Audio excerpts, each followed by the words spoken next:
Yo, Um, I'm Ben from Chavez Cartel. We've got a new single, All I Know, coming out this week. Beautiful, Ben. Thanks for joining us today, brother. Thank you for having me, mate. My pleasure as always. So, Chavez Cartel are releasing a new single, All I Know. So, tell us a bit about it. Well, we recorded an EP last year, and I helped a mate of mine build his studio, and I built it with him, and he recorded a couple of songs for free. So we ended up with these extra songs. We'd already released his EP, so we just thought they'd just be bonus tracks or B sides. But they ended up coming out quite well, a lot better than we expected. It was very DIY. And we're like, fuck it, these are good songs. So we scrubbed them up a little bit and got them polished off. And yeah, we've ended up with another couple of good ones. Oh, so tell us a bit about it from a musical point of view, I guess, and what you're going for. So I guess it's a little bit 90s sounding, like a lot of the stuff is. I think it's got some 90s elements in there. It sounds like a Dirty Oasis track to me. If I strip it back, like a bit of a punky, dirtier, like Britpop song. The song itself is about just grinding day to day life. You know, stuck in traffic, back and forth from work, feeling like you're wasting away. It's a bit of a it's a bit of a miserable approach to working class life, but it's got a bit of life in it. So it's not a miserable song. It's just it just touches on the misery of some days. How does the film clip reflect on that?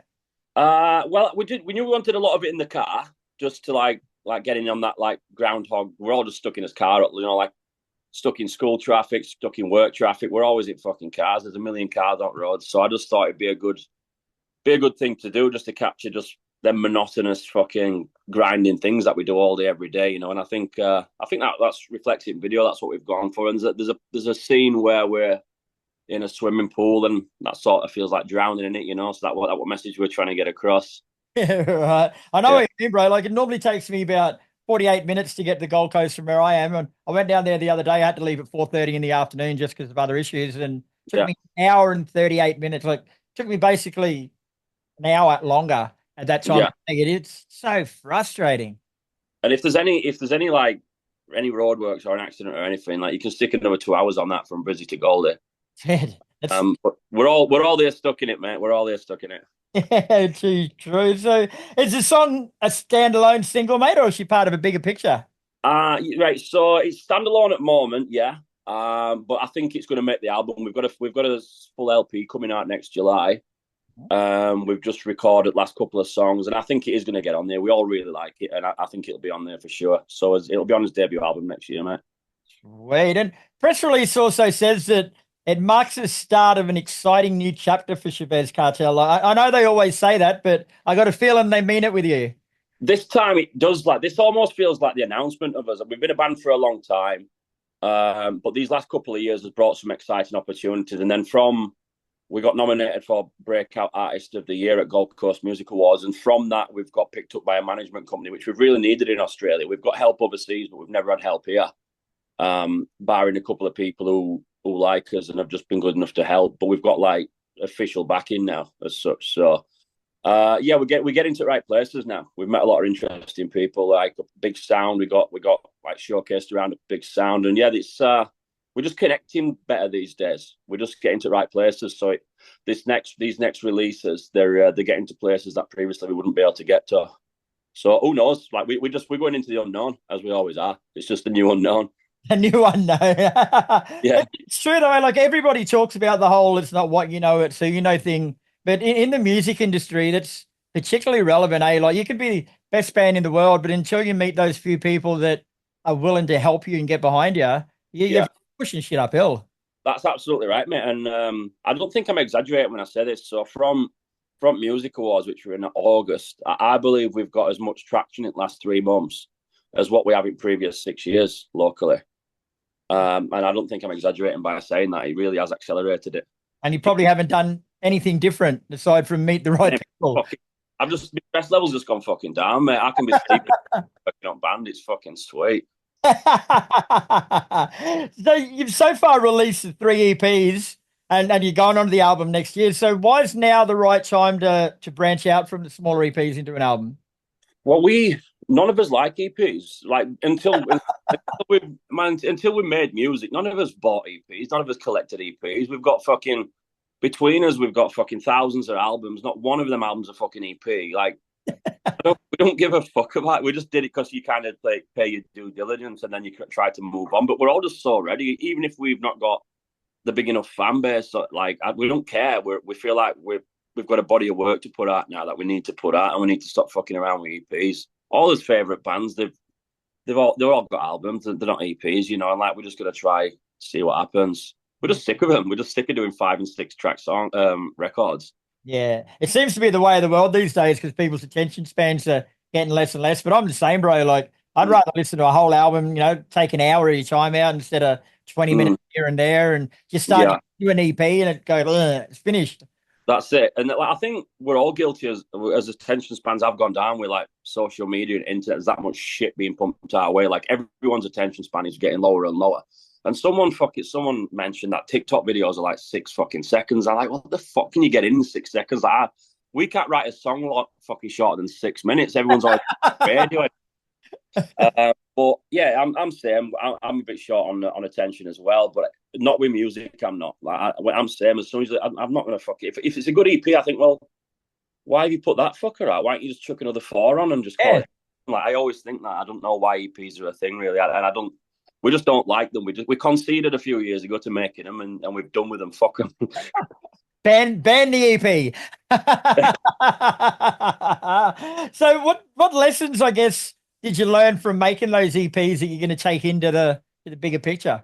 Well, we've always been mindful that we're like, so let's say the first one we first started the band, that was the first thing we'd ever made. We didn't have any idea what we're doing, and I think to an extent we still don't. We're always learning, but we know a lot more than what we did when we started.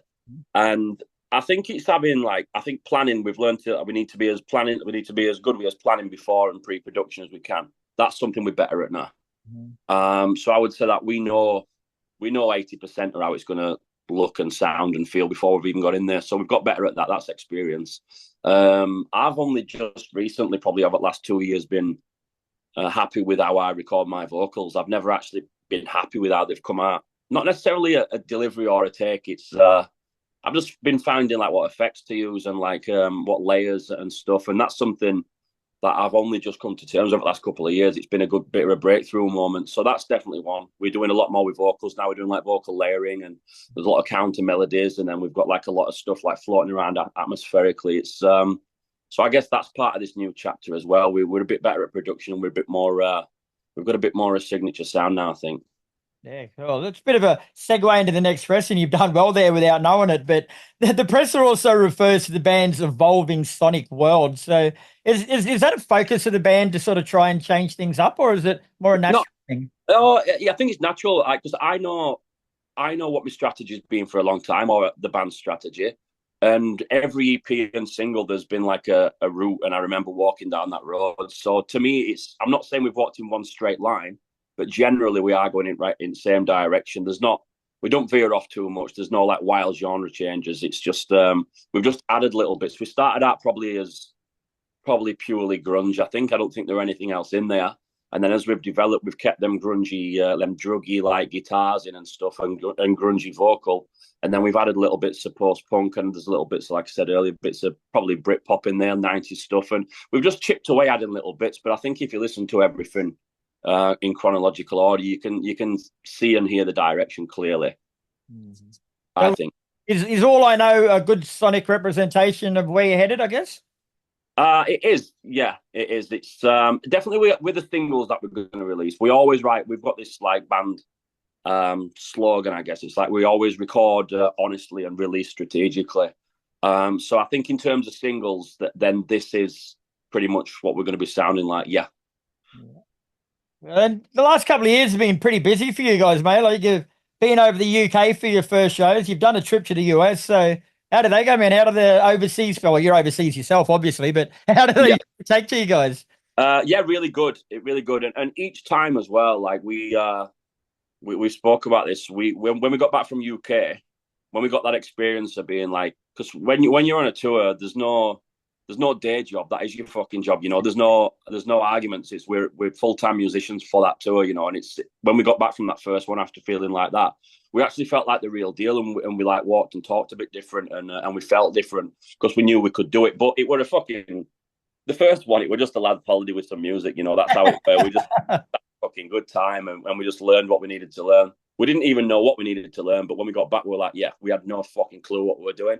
And then America last year, we did South by Southwest, and we kind of learned that network environment at them showcase events, which is something I'd not really considered until I got there and realized I was shit at it. I can talk to anyone, and I'm a good communicator, but when you've got to go there and mingle with a purpose and like put your act across as a brand and stuff, that's a skill in itself. That's something that we're learning a lot better at too. So these next ones, we're hoping to get back to Austin again in March. We've left a gap in his tour calendar for that.